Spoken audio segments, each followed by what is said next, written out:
नमः शिवाय। ओम नमः शिवाय। ओम नमः शिवाय। ओम नमः शिवाय।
नमः शिवाय।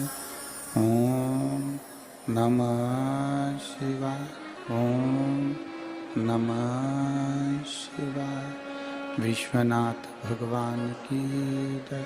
महाकालेश्वर भगवान की जय। ओंकारेश्वर भगवान की जय। कुबेरेश्वर महादेव की जय। हर हर महादेव। हर हर महादेव। हर हर महादेव। हर काशी विश्वनाथ ओगड़दानी त्रिकालदर्शी कैलाशी अविनाशी भगवान शिव, जिनकी पुनीत पावन शिव महापुराण की कथा संपूर्ण विश्व के कल्याण हेतु बाबा देवाधिदेव महादेव की कृपा से श्रवण करने का सौभाग्य प्राप्त हुआ है। बड़े भाग्यशाली हैं भटिंडा पंजाब के सभी रहनिवासी।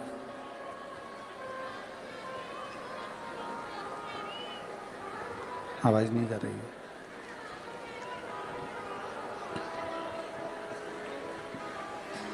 भटिंडा पंजाब के सभी रहनिवासी जो इस पवित्र शिव महापुराण की कथा को श्रवण करने का सौभाग्य आप और हमको प्राप्त हुआ है।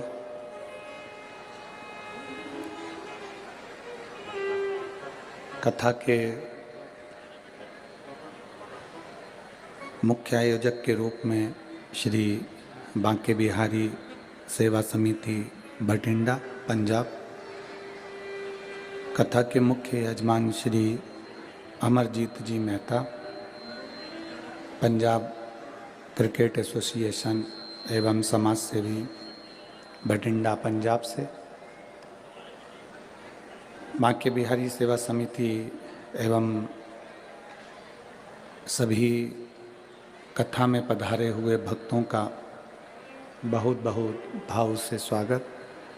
एक बार यजमान परिवार श्री अमरजीत जी मेहता जी के लिए जोरदार ताली बजाकर स्वागत वंदन अभिनंदन। जिन्होंने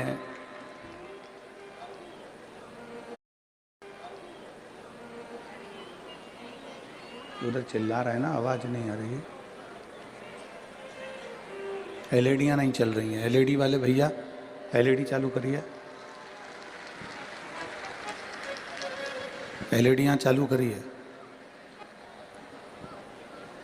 भगवान शिव की ये पवित्र कथा का लाभ ये जीवन की एक सार्थकता है, जीवन की एक सिद्धता है।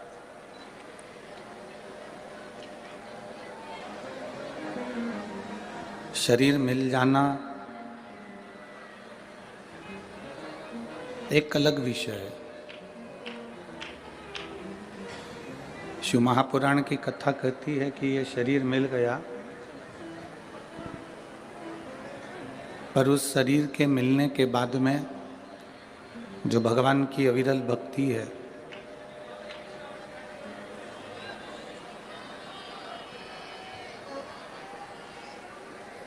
भगवान की जो अविरल भक्ति है, भगवान का जो स्मरण है, भजन है, वो करना बड़ा कठिन है।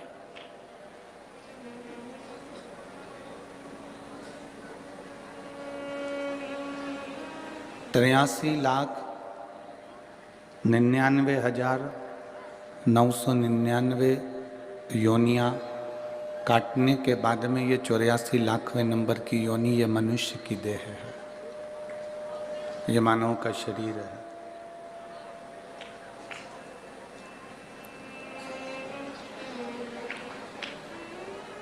अब इतनी योनियां काटने के बाद जो ये मानव की देह मिली है, ये जो मानव का शरीर मिला है, अगर हम और आप इसको व्यर्थ में यूं ही गवा दें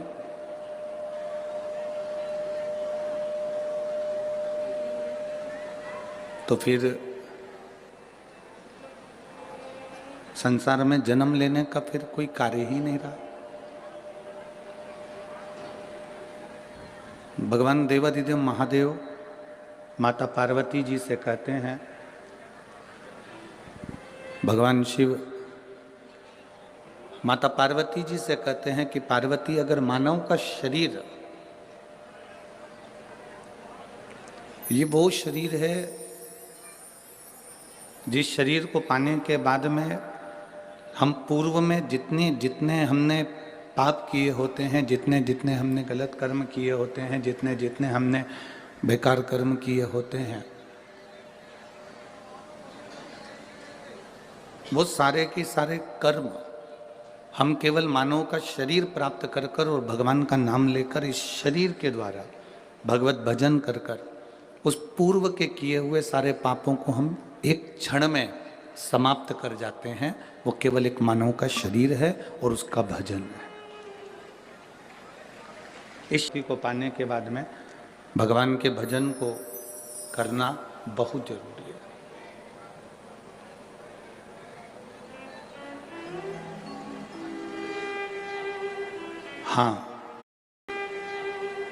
हाँ, शिव महापुराण की कथा एक बात जरूर कहती है कि जो किताब हमको समझ में नहीं आती है, जो किताब हमको समझ में ना आए, उस किताब को कम से कम 2 बार 3 बार 4 बार उसको पढ़िए।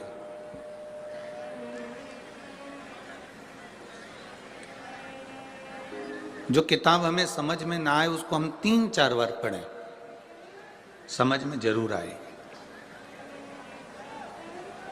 थोड़ा समय लग सकता है पर किताब समझने में देरी नहीं लगेगी।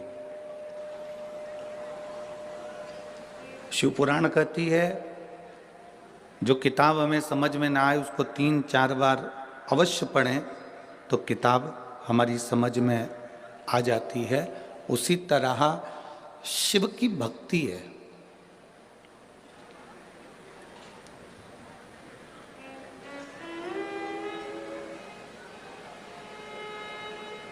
उसी तरह भगवान शंकर की अविरल भक्ति है, भगवान का भजन है, स्मरण है। मान लो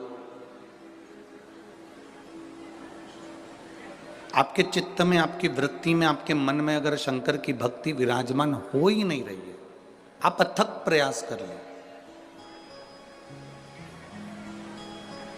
आपने बहुत प्रयास करा, पर शिव भक्ति हमारे भीतर प्रवेश ही नहीं कर रही है। तो जैसे किताब समझ में नहीं आती तो 2-3 बार पढ़ा जाए तो किताब समझ में आ जाती है, उसी तरह 2 या 3 बार शिव महापुराण की कथा को भले टीवी पर सुनो, मोबाइल पर सुनो, चाहे पंडाल में सुनो, 1 बार, 2 बार, 3 बार अगर शंकर की कथा को हमने अपने भीतर उतार लिया तो शिव का साक्षीकरण, शंकर का दर्शन हमारे सम्मुख में हो ही जाता है, ये निश्चित है।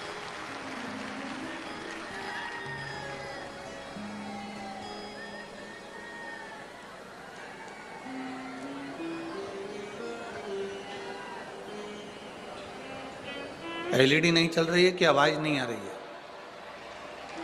आवाज नहीं जा रही है।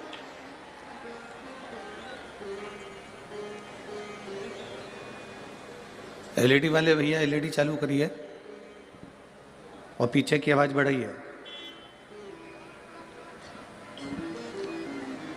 शिव भक्ति, भगवान शंकर की कथा, शिव तत्व,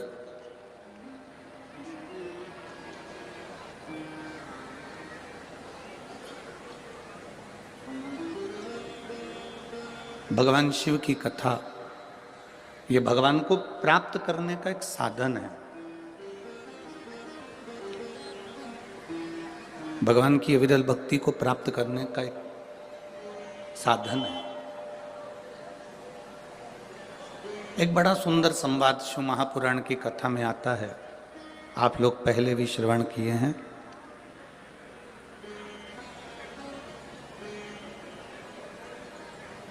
भगवान ब्रह्मा जी के मन में एक संशय उत्पन्न हो गया।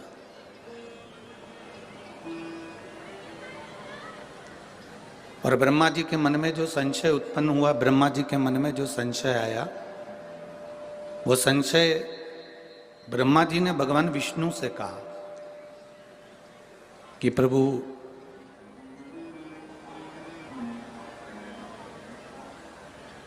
मुझे मेरे पिता का नाम मालूम है। ब्रह्मा जी कहते हैं कि मैं भगवान विष्णु की नाभि से प्रकट हुआ हूं, इसलिए मुझे मालूम है कि मेरे पिता भगवान विष्णु हैं।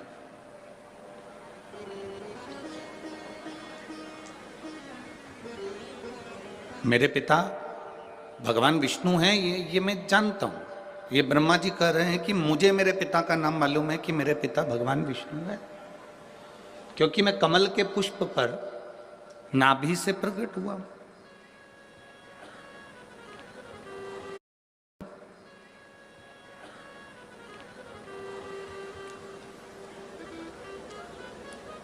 पर एक बात मेरे हृदय में समाती नहीं है कि मेरे पिता भगवान विष्णु हैं, पर भगवान विष्णु के पिता कौन है?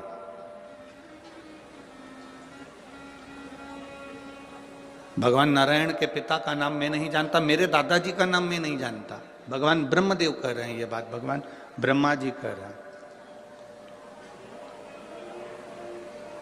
अब जैसे ब्रह्मा जी ने कहा तो भगवान विष्णु के मुख से निकल गया कि ब्रह्मा जी, आप कह रहे हो कि आप अपने पिता को जानते हो पर अपने दादाजी को नहीं जानते। भगवान विष्णु के पिता कौन है ये आपको नहीं मालूम। तो स्वयं भगवान नारायण ने अपने मुख से कहा कि मेरे पिता देवाधिदेव महादेव है, वो मेरे पिता है।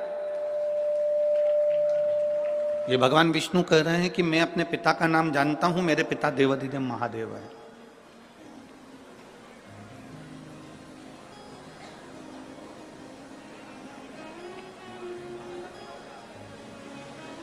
कहा, मैं आपके पिताजी का दर्शन इसी क्षण करना चाहता हूं और उनसे पूछना चाहता हूं, क्या भगवान नारायण को आपने प्रकट किया?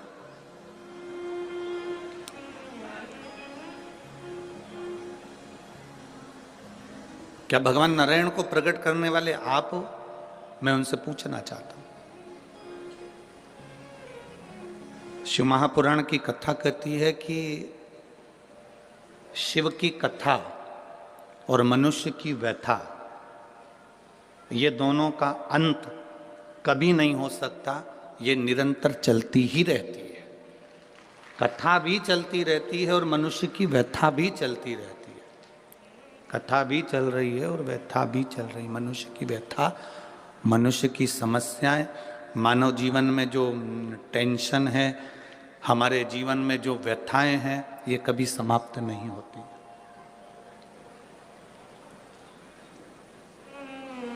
दुनिया के कई लोग ऐसे हैं जो व्यथा को समाप्त करने के लिए कई बाबाओं के चक्कर में पड़ जाते हैं।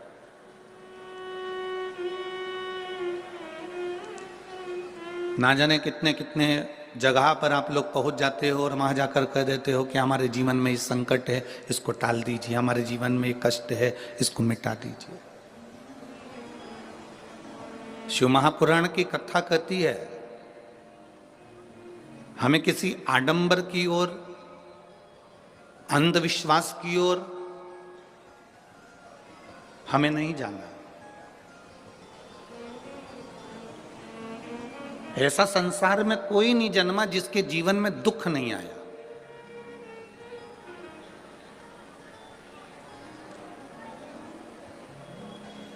मट्टी का जो घड़ा बनकर रखा हुआ है, वो मट्टी का घड़ा अग्नि में तपता है तभी तो उसमें पानी रुकता है।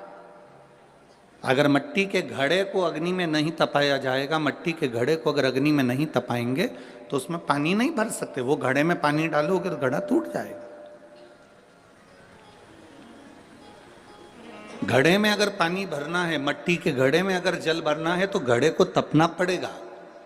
घड़ा तपेगा तब उसमें पानी भराएगा। और अगर वो घड़ा तपा नहीं है, ऐसे ही कैसे ही रखा हुआ है, बस मट्टी का तुमने घड़ा बना लिया, उसको अग्नि में नहीं तपाया, तो उसमें पानी की बूंद पड़ेगी, पानी पड़ेगा और वो गलकर नीचे गिर जाएगा।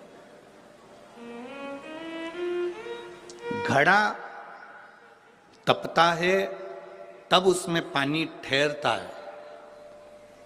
दुख जब जिंदगी में आता है तो ये हमको तपाता है। क्यों तपाता है? क्योंकि दुख हमको जो दिया जाता है वो हमें तपाने का काम करता है। और जब हम अच्छे से तप जाते हैं, उसके बाद में जो सुख आता है तो हमारे इस मन में, बुद्धि में, चित्त में वो सुख टिक पाता है। नहीं तो अगर हम कच्चे घड़े होते तो सुख भी बिखर कर गिर जाता।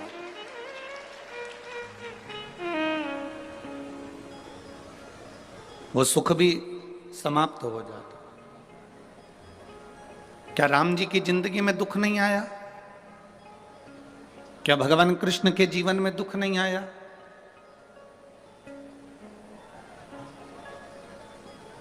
ऐसा कौन मृत्यु लोक में जन्मा, ऐसा संसार सागर में कौन जन्मा जिसके जीवन में दुख नहीं आया? परमात्मा के जीवन में भी दुख सम्मुख में आया।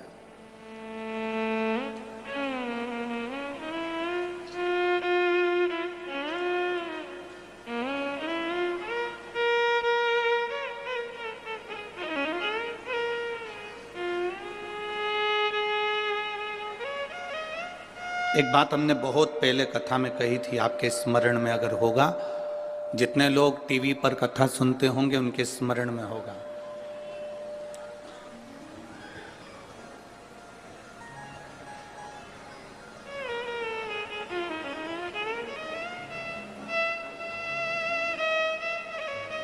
कि ऐसा संसार में कोई नहीं जन्मा जिसको अपने कर्म का भोग भोगने को नहीं मिला। जो मृत्यु लोक में जन्मा है उसे अपने कर्म का भोग भोगना ही पड़ता है। बस अंतर इतना है कि सबका पेपर, जैसे परीक्षा हॉल में एग्जाम देते समय सबका पेपर, सबका जो पत्र है, पेपर है, वो अलग अलग होता है। उसी तरह हमारी जिंदगी में भी सबके एग्जाम देने का पत्र, पेपर अलग अलग होता है।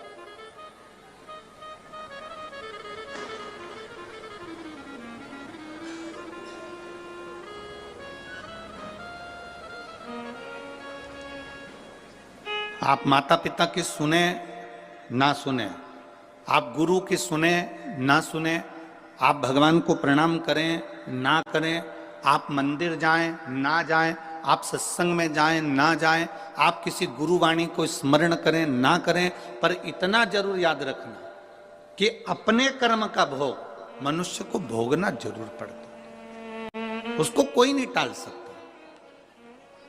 अब कोई कह दे कि गुरुजी हमारे जीवन में ये संकट है, हमारे जीवन में ये दुख है और हम बड़े दुखी हैं, तो तुम एक बात का स्मरण करिए, कई कई लोग तुम्हारे दुख के चक्कर में तुम्हारा फायदा उठाने का प्रयास करेंगे।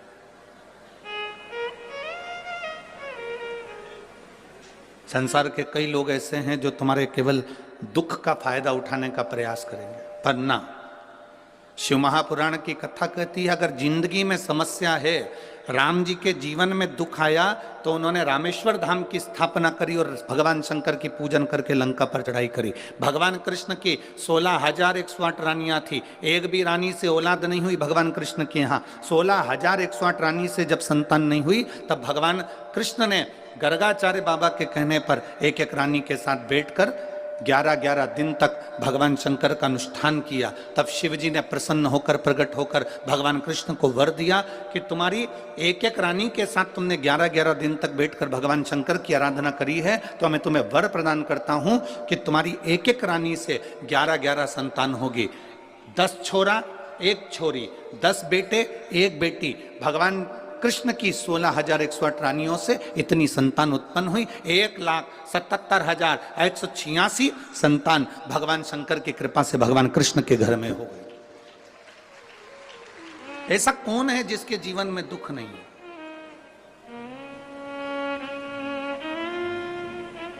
ऐसा कौन है जिसके जीवन में कभी तकलीफ नहीं आई? आती है, कष्ट आता है, रोग आता है, बीमारी आती है, दुख आता है, पर मैंने तेरे ही भरोसे बाबा, तेरे ही भरोसे हवा बिच उड़ती जावांगी बाबा, डोर हथो छड़ी में कटी जावांगी। भोले मैं तेरी पतंग, शंभू मैं तेरी पतंग, हवा बिच उड़ती जावांगी बाबा, डोर हथो छड़ी में कटी जावांगी। सबके जीवन में दुख है, सबके जीवन में तकलीफ है, पर जिसने शिव को साध लिया, भगवान राम जी ने शंकर भगवान की आराधना करी, शिव जी की पूजन करी, उनको साध लिया। गला पकड़ रहा है,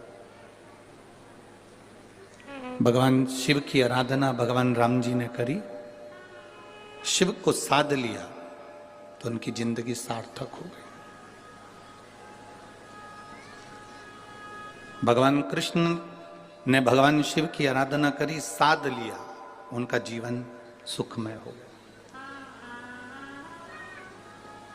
एक लोटा जल लेकर मंदिर जाने वाला जब भगवान शिव की भक्ति को साध लेता है, तो दुख उस भक्त का नहीं होता, दुख मेरे भोलेनाथ का हो जाता है। आपका दुख उसका हो गया। एक पत्र है, देखिए,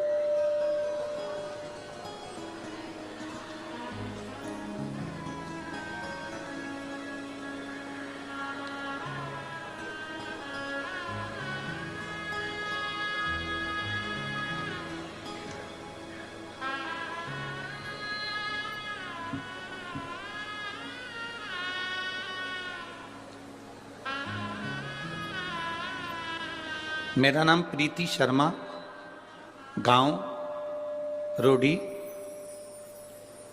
सिरसा से हूं। कहीं बैठी हो तो हाथ हिला सकती हैं। अगर कहीं बैठी हो, आप ही हैं? श्री शिवाय नमस्तुभ्यं। लिया बच्चे को।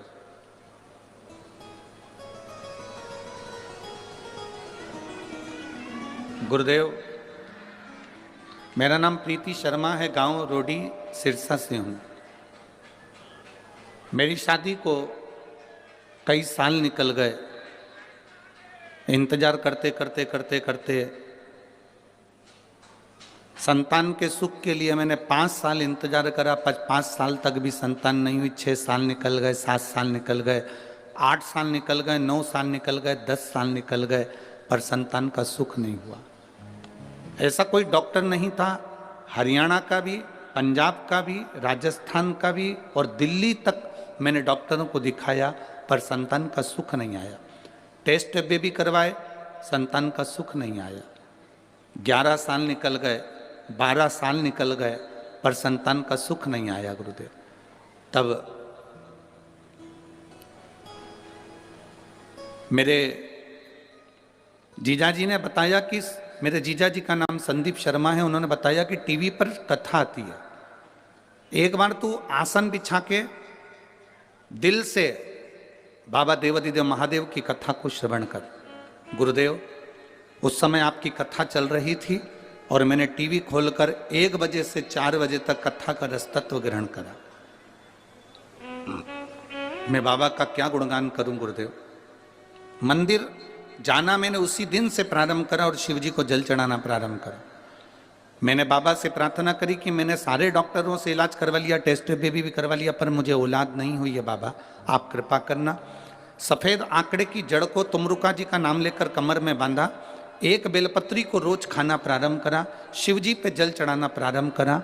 केवल आप कहते हो 3 महीने तक लगातार करो गुरुजी, मैंने 5 महीने तक करा, पर मेरा गर्भ नहीं ठहर पाया। जब मेरा 5 महीने तक भी गर्भ नहीं ठहरा तो भी मैंने भगवान की कथा नहीं छोड़ी, लगातार टीवी के सामने बैठकर कथा सुनती रही और बेलपत्र चढ़ाकर उसको खाती रही। 5 महीने पूरे हुए, 6ठा महीना लगा और मेरे पेट में मुझे दर्द उत्पन्न हुआ। मैं डॉक्टर को दिखाने के लिए गई तो डॉक्टर ने कहा आपका 2.5 महीने का गर्भ ठहर चुका है। बाबा का मैं क्या गुणगान करूं गुरुदेव। पेट में तकलीफ होने लगी, बाबा ने मुझे खुशी तो दे दी, पर जब मैंने सोनोग्राफी करवाई तो बच्चे को कष्ट बताया गया। डॉक्टर के हिसाब से इस बच्चे को तुम मत रखो, ये डॉक्टर ने कह दिया। पर गुरुदेव, मेरी खुशी को मैं कैसे त्याग देती कि 11-12 साल के बाद मेरे जीवन में ये खुशी आई है, मैं कैसे छोड़ दूं। आपने एक नारियल उस पर मोली रखकर भगवान देवादिदेव महादेव को चढ़ाने का कहा था, मैंने बाबा को वही श्रीफल समर्पित करा और विनती कर कर एक बेलपत्र फिर उठा लाई। उस बेलपत्र को खाया। दूसरी बार डॉक्टर से फिर जांच कराई, सोनोग्राफी कराई, तो डॉक्टर ने कहा कि इस बच्चे को मत रखो। फिर भी मेरा मन नहीं माना गुरुदेव, और मैंने उस बच्चे को अपने गर्भ में रखा। डॉक्टर के हिसाब से बार बार उन्होंने मना करा, पर मेरा बाबा ने मेरे ऊपर कृपा करी। मैंने बेलपत्री खाना नहीं छोड़ा, जल चढ़ाना नहीं छोड़ा। 5/10/2022 को बाबा की कृपा से 12 साल के बाद मेरे यहाँ पुत्र रत्न की प्राप्ति हुई और डॉक्टर के हिसाब से मेरा बेटा बिल्कुल स्वस्थ है। मैं उसको यहाँ प्रणाम करने लाई। आइए।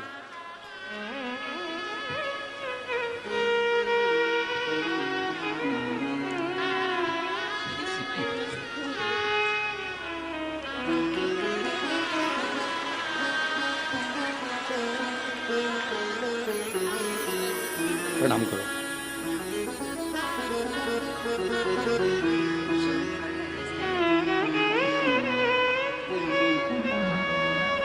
माता बोल रही है इसका नाम हमने शिव जी ने दिया, इसलिए इसका नाम शंभू रखा है। बधाई।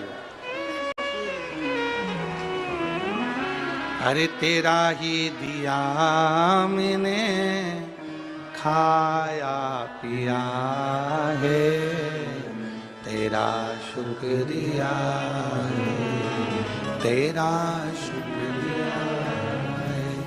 मुझे भोले बाबा ने बहुत दे दिया है, तेरा शुक्रिया है, तेरा शुक्रिया। शिव तत्व को भजना, शंकर की भक्ति को करना, भगवान को अपने भीतर उतारना सरल नहीं है हमारा। आप जिस भरोसे पर, आप जिस विश्वास के साथ भगवान शिव की भक्ति करते हो, भगवान उस विश्वास को निभाता है। दृढ़ करना पड़ता। आप लोगों की आदत क्या हो गई है कि एक जगह आप मन नहीं लगा पाते।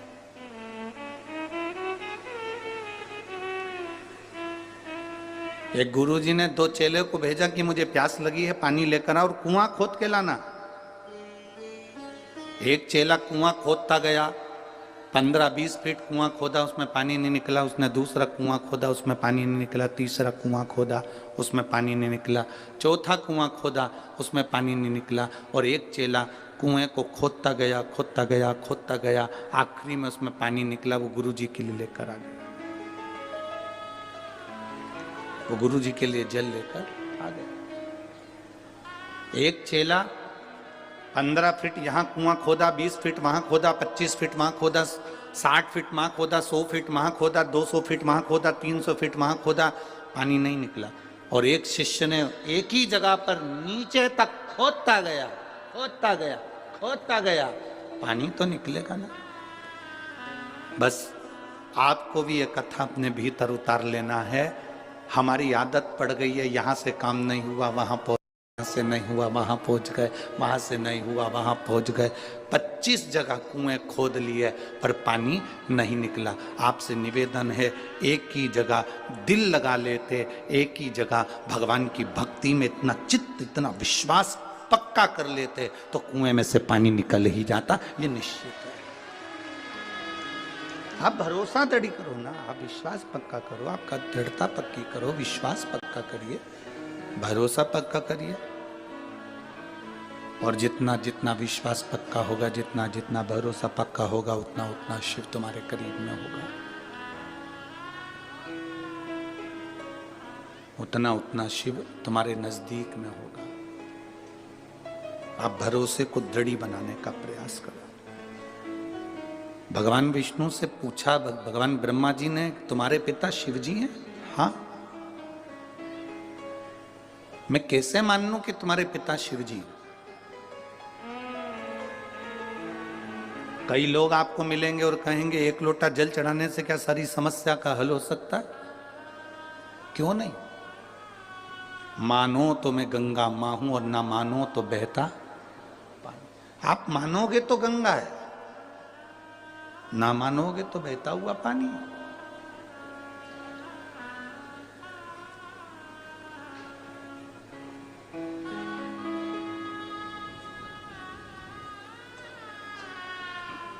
ये आपके ऊपर निर्भर करता है कि आप परमात्मा को कैसे रिझा रहे हो।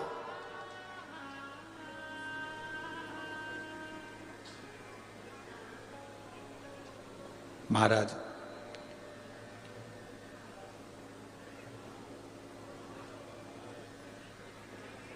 क्या शिव तुम्हारे पिता हैं? हाँ। स्वयं शिव आके कह सकते हैं कि मैं इनका पिता हूं? क्यों नहीं? एक अग्नि का, एक पर्वत को ब्रह्मा और विष्णु ने घुमाना प्रारंभ करा। ब्रह्मा और विष्णु ने जैसे ही पर्वत को घुमाया तो उसमें से एक अग्नि का खंभ प्रकट होया, जिसको लिंग की आकृति जैसा था, शिवलिंग की एक आकृति जैसा था। और वो लिंग की आकृति जैसा खंभ प्रकट हुआ और उसमें से आकाशवाणी हो गई, ब्रह्मा विष्णु, मैं नारायण तुम्हारा पिता और ब्रह्मा मैं तुम्हारा दादा। ब्रह्मा जी मानने को ही तैयार नहीं कि ये पिताजी है। हाँ, अगर ये शिवलिंग तुम्हारे पिता हैं तो इनके चरण कहां हैं और इनका सिर कहां है?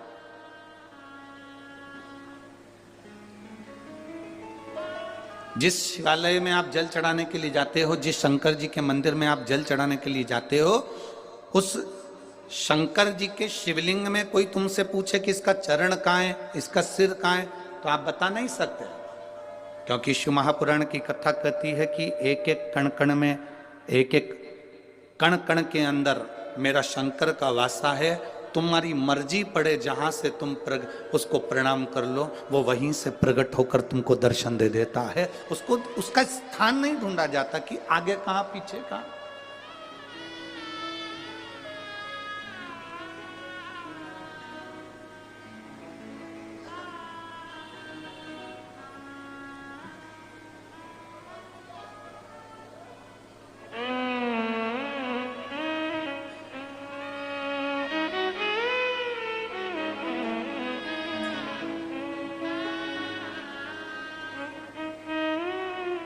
एक बार संत नामदेव जी महाराज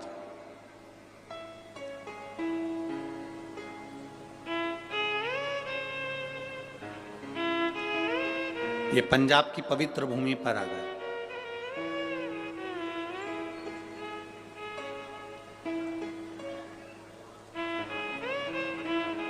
ये पंजाब की पवित्र भूमि कोई साधारण सी भूमि नहीं है।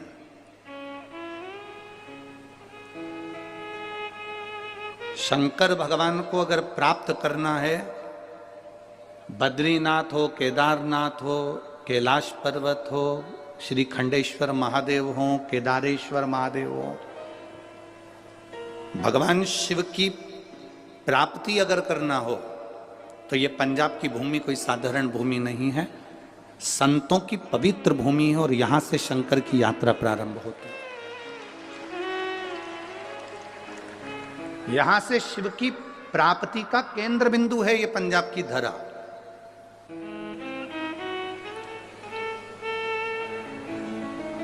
लोग कहते हैं गुरुजी पंजाब में गेहूं बहुत होता है।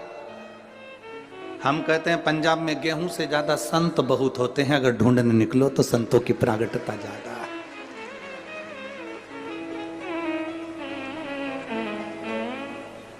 महाराष्ट्र में जन्मे हुए नामदेव जी महाराज, महाराष्ट्र में बड़े हुए नामदेव जी महाराज कई वर्ष इस पंजाब की भूमि पर निकाले हैं। नामदेव जी महाराज, गुरु नानक देव जी से उनका मिलन हुआ और गुरु नानक देव जी से जब मिलन हुआ तो नामदेव जी उस समय पर गुरु मंत्र नहीं लिए हुए थे। नामदेव जी का उस समय पर गुरु मंत्र नहीं हुआ था। अब गुरु नानक देव जी से उनका मिलना हुआ और गुरु नानक देव जी तो हम कहते हैं कि जो संत होता है ना, जो गुरु होता है ना, जो साधु होता है, वो शिव का एक रूप होता है। हम कहते हैं गुरु नानक देव जी भी शंकर का एक स्वरूप, शिव का एक रूप। बैठे हुए थे अड़भंग आनंद से। शिव ने करा क्या है? भगवान शंकर ने दुनिया से कुछ नहीं लिया, दुनिया के लोगों को दिया।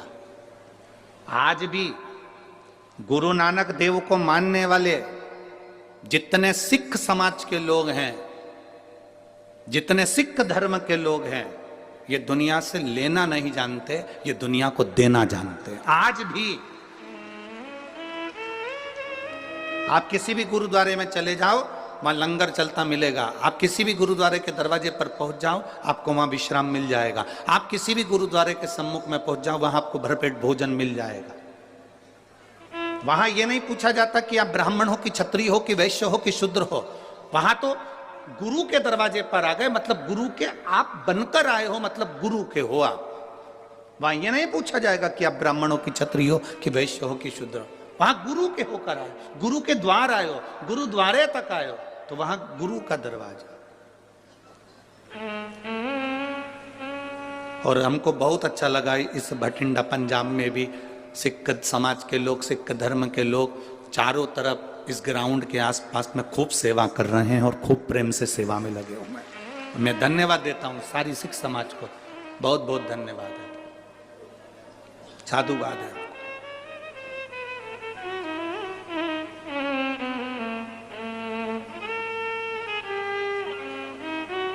और ऐसी शिव भक्ति हमने आज तक नहीं देखी, जो शिव भक्ति का दर्शन हमने भटिंडा पंजाब में किया है।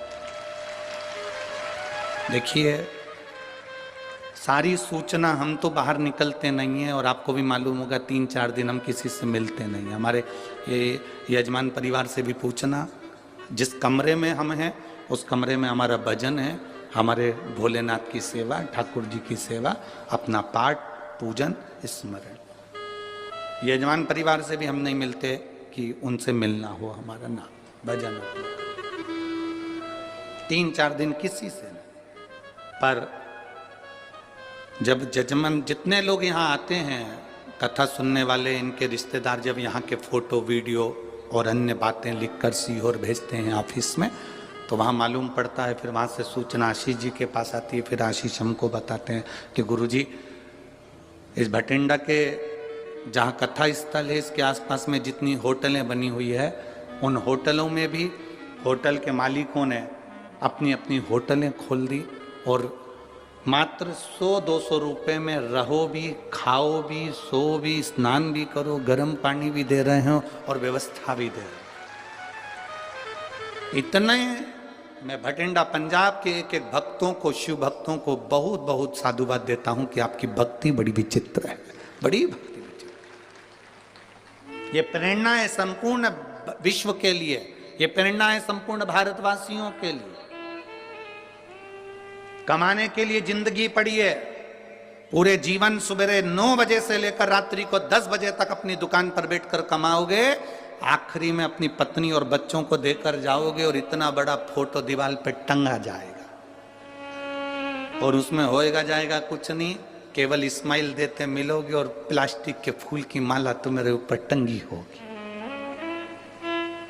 पर जिसने शिव के भक्त इतने आए हैं और उनकी सेवा, भले तुमने हाथ जोड़कर एक अन्न का निवाला भी अगर किसी के मुख में दिया है तो समझ लेना कि 33 कोटि देवताओं का पेट भर दिया है, सारे संत साधु गुरुजन का पेट भर दिया।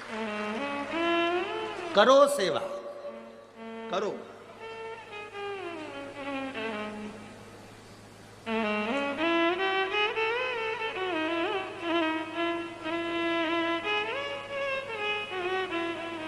वो कहते हैं ना कि मिलती है राम नाम की दौलत कभी कभी, होती है अपने पंजाब में शिव पुराण कभी कभी मिल रही है। करो, डरना नहीं, भीड़ बहुत है।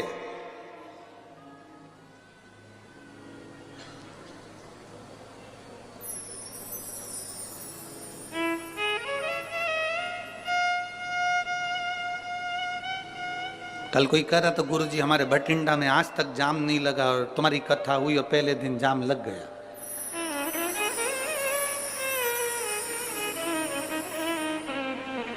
हमने कहा जाम क्लियर हुआ कि नहीं हुआ वो बताओ। हुआ, धीरे धीरे हुआ। क्लियर तो हो गया ना, हो गया आराम से ना, बिल्कुल आराम से।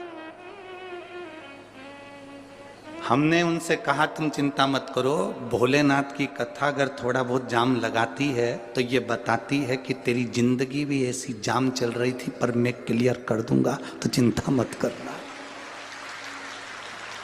तो टेंशन मत ले, शिव तत्व को जान, भगवान शंकर की भक्ति कर,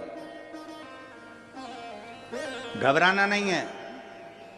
भीड़ बहुत है, बहुत ट्रैफिक है, ना ना ना, उसके दरवाजे तक जाना मेरा काम है और मेरी बिगड़ी बनाना तेरा। हम पहुंच गए उसके द्वार तक, फिर उसकी मर्जी।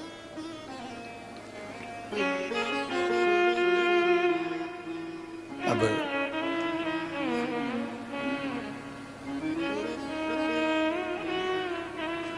कहा महाराज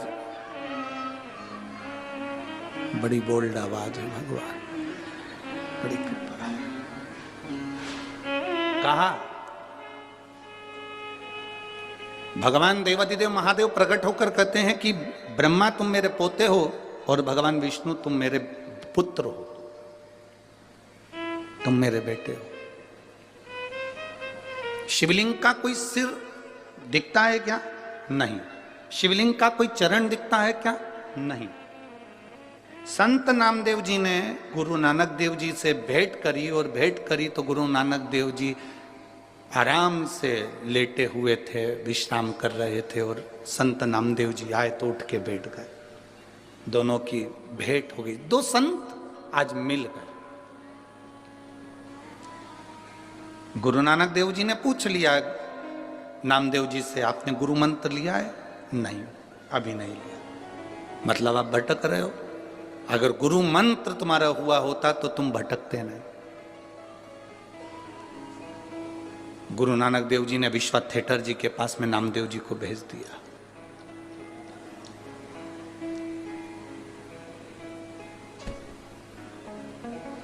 संत नामदेव जी ने गुरु नानक देव जी से पूछा कि असली गुरु की पहचान क्या है, असली संत की पहचान क्या है। गुरु नानक देव जी ने 3 चीजें संत नामदेव जी को बताई।